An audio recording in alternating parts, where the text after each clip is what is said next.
चलिए एक ऐसे परिवार की कहानी सुनते हैं जहां हर कोई खुद को ही सबसे अहम समझता था।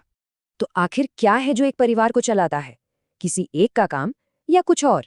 सोचिए एक ऐसा घर जहां हर किसी को लगता था कि ये परिवार की गाड़ी सिर्फ उसी के दम पर चल रही है।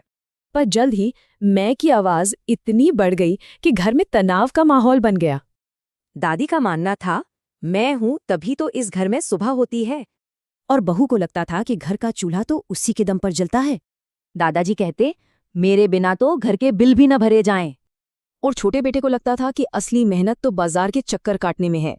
सफाई से लेकर शॉपिंग तक हर कोई अपनी ही धुन में था और दावा कर रहा था कि वही सबसे जरूरी है।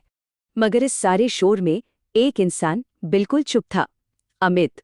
फिर अचानक घर में एक फंक्शन आ गया, बेटी पूजा की सगाई, और तैयारी का टाइम बहुत कम था। और पार्टी वाले दिन जब मेहमान आने लगे तो सारा प्लान चौपट हो गया। सबसे पहली और बड़ी दिक्कत, रस्म के लिए पंडित जी ही गायब थे। पता चला दादाजी ने उन्हें सुबह 11 की जगह रात 11 बजे बुला लिया था।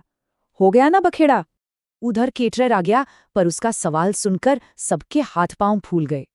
हुआ ये कि दादी, जो खुद को मैनेजमेंट गुरु समझती थी, मेहमानों की लिस्ट ही कहीं रखकर भूल गईं। और घर तो ऐसा लग रहा था जैसे कोई फंक्शन है ही नहीं। सजावट का नामो निशान तक नहीं था। सजावट की जिम्मेदारी लेने वाली बेटी ने डेकोरेटर को एडवांस पेमेंट ही नहीं भेजी थी। तो जो खुद को जरूरी पहिए बता रहे थे वो सब फेल हो गए। गाड़ी तो पूरी तरह से रुक चुकी थी।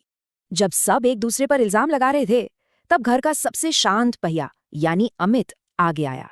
उसने चुपचाप फोन उठाया और मिनटों में एक एक करके सारी प्रॉब्लम सॉल्व कर दी। और देखते ही देखते पार्टी फिर से पटरी पर आ गई। सगाई भी बहुत अच्छे से हो गई। तब सबको समझ आया, असली इंजन वो नहीं है जो सबसे ज्यादा शोर मचाता है। बात सीधी सी है, जो पहिया सबसे ज्यादा आवाज करता है, जरूरी नहीं कि सबसे ज्यादा बोझ भी वही उठाए। तो सोचने वाली बात है कि किसी भी परिवार या टीम का असली शांत इंजन कौन होता है।